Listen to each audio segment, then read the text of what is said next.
Это история света.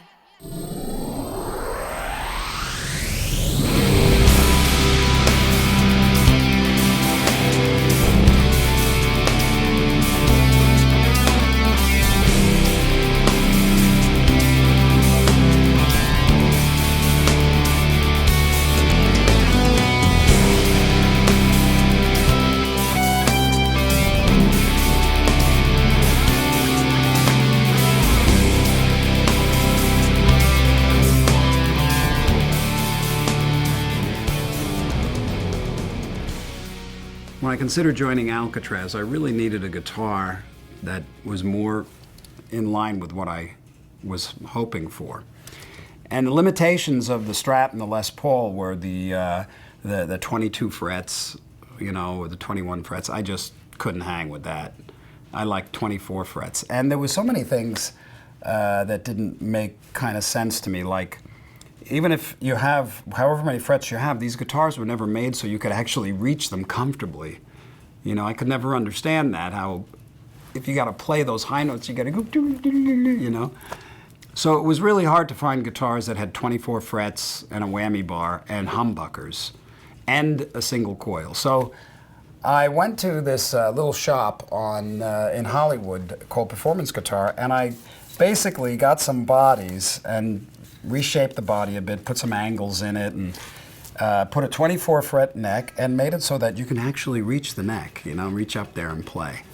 I had never seen a pickup configuration like this, and it was something that really excited me because I wanted that humbucker sound in the neck position and the bridge position, the treble position.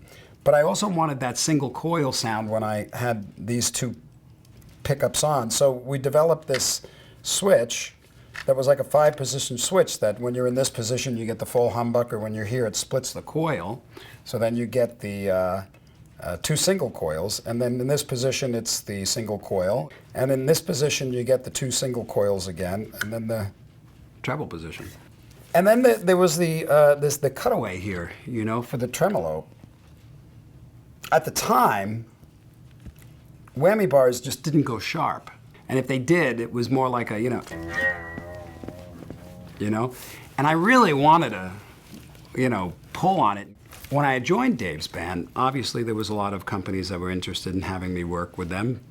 And I was a little hesitant to do endorsements because I had a little bit of experience with them, and they felt very limiting. If you're endorsing this guitar, so this is all you can play, right? But now I had found the guitar that I really loved, that I wanted to play.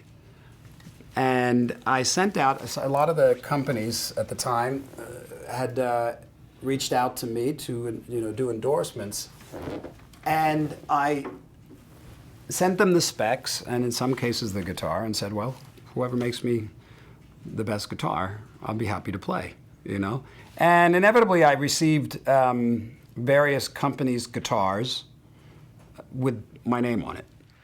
Well, things started back in 1986 December when Hoshino USA had sent one special guitar to Steve Vai as a Christmas gift, which was the very eccentric shaped Maxus, finished with green snake skin. That was the first time. This was suggested by Steve Brucia of DiMarzio Pickup Company. In the beginning, Ibanez had made me this very interesting looking guitar. What was it called? The Maxus, right. And it had like the snake skin on it and had the cutaway. But I wasn't crazy about it. It wasn't my guitar, the one I wanted.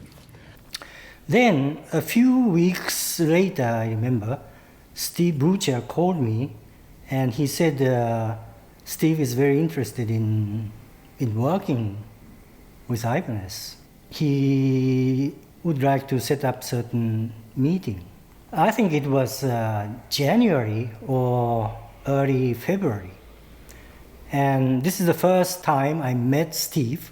I really felt that we may get along with each other That was my first impression. He proposed me that he is able to send the guitar he has been using.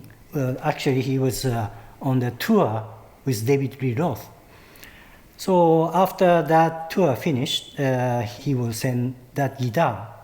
And since then, Ibanez guitar team and art director started to work together with Steve.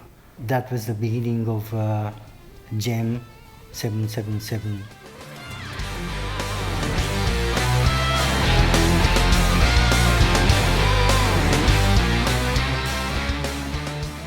As far as I can remember, we received 2 guitars from Steve, maybe 1, but I know at least 1.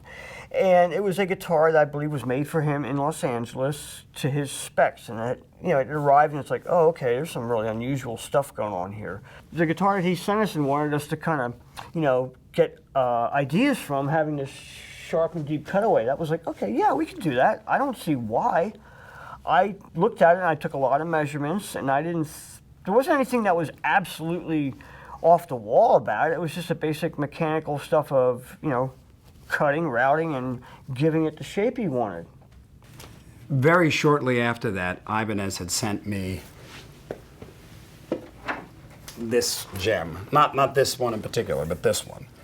And it was just amazing to me, amazing. It felt so much better than my other guitars. It had the perfect pickup configuration. The volume pot was moved. It had the one tone. And they came up with this claw.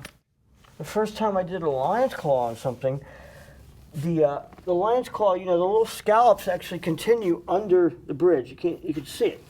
So, okay, I figured how the heck am I going to do that? So I got a router bit that was a round profile, and took a little piece of basswood and cut 6 slots in it, straight slots, little scoops, and glued that to the bottom of it, and then did the other 6 scoops with a chisel, just a gouge it's called, a round gouge, and then blended it in and put a little putty so it's a nice smooth transition.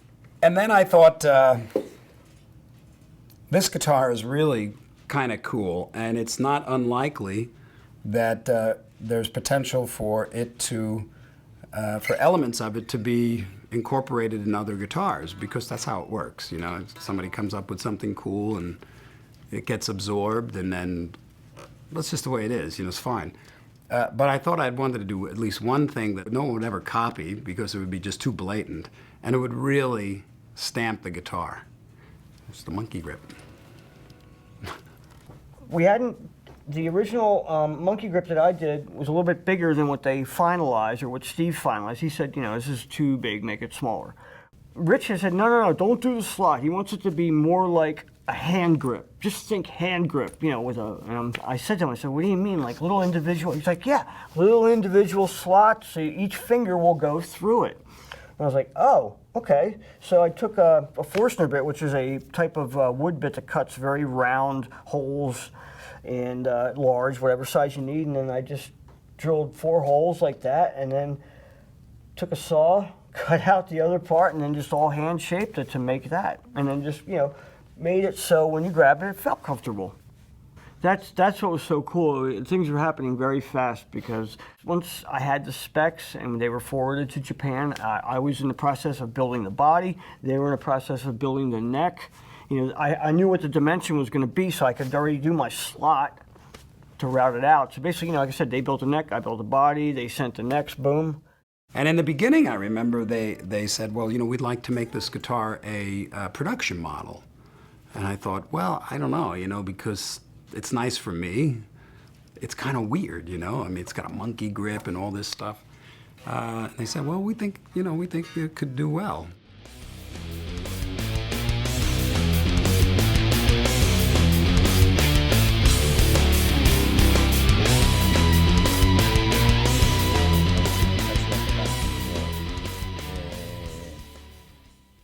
突然スティーブ・バイの話が出てきまして、で他全部止めてもいいからこっちのサンプル先作れということで、今まで、その時点で仕掛かっていたサンプルは一切忘れろと、誰かにやらせろと。星野さんからスケッチ3枚と、使用書10枚15枚ぐらいかな、当時のファックスで送られてきたやつが10枚ぐらい10か15枚ぐらいかな、来まして、6月のシカゴのナムショーにともかく出すことを大優先ということで、だから1ヶ月で仕上げなきゃいけない状態ではありましたけどね。Steve and us set up the introduction time as Summer Namsho 1987. I remember that show very well. And when when you're that age, you have a different set of rules, different brain muscles. I was very concerned with how cool I looked, and that I was representing this instrument. But I had also just did, I had a lot of success with Dave Roth. But I didn't really go out much. The thing that was going through my head is, how do all these people know me? And how come they're all going so mad? Why are they acting so mad? Because I couldn't walk. It would take literally a half an hour to walk 10 feet. What we did is I and another guy drove from Bensalem to Chicago overnight to bring that special stand. That special stand was situated in the middle of Ibanez guitar booth, and we put a black cover. And it says this will be unveiled. I think it was noon, the second day. Unveil day happened, and it was really overwhelming. And some of us really hugged each other, and some guy really crying. It was a really sensational debut. ナムで配布されてる無料の雑誌のどっか裏表紙かどっかにヘッドが少しずつこう毎日、最初はヘッドのほんと先っちょだけで、何月何日イバニーズは変わるって書いてあって、で翌日はもうちょっとヘッドが見えて、土曜日の午後かはすごい人いっぱい来てて、でスティーブ・ワイがバーッと入ってきてカーテンボーンと取って、これが俺のモデルだぜみたいな、もう大騒ぎだったですね。だからあと残りの2日間はもうずっとスティーブ・ワイの話題だけで終わっちゃったようなショーでしたね。I didn't realize how important my presentation or this unveiling of the gem really was. And then when it was over, I was just like, phew. Wild, man. After the official debut, we urged to manufacture limited edition Gem 777 Rockness Green with 777 pieces. All the guitar had shipped to Hoshino USA, and we put every guitar on the floor and wait Steve to come down to Bensalem and to sign it one by one on a backplate. It was fun. It's a really interesting scene, and I still remember very clearly that at the end of this, he finished it. We hugged, we shake hands, and Steve said, "I will make Ibanez #1." I still hear it, and I think we did it.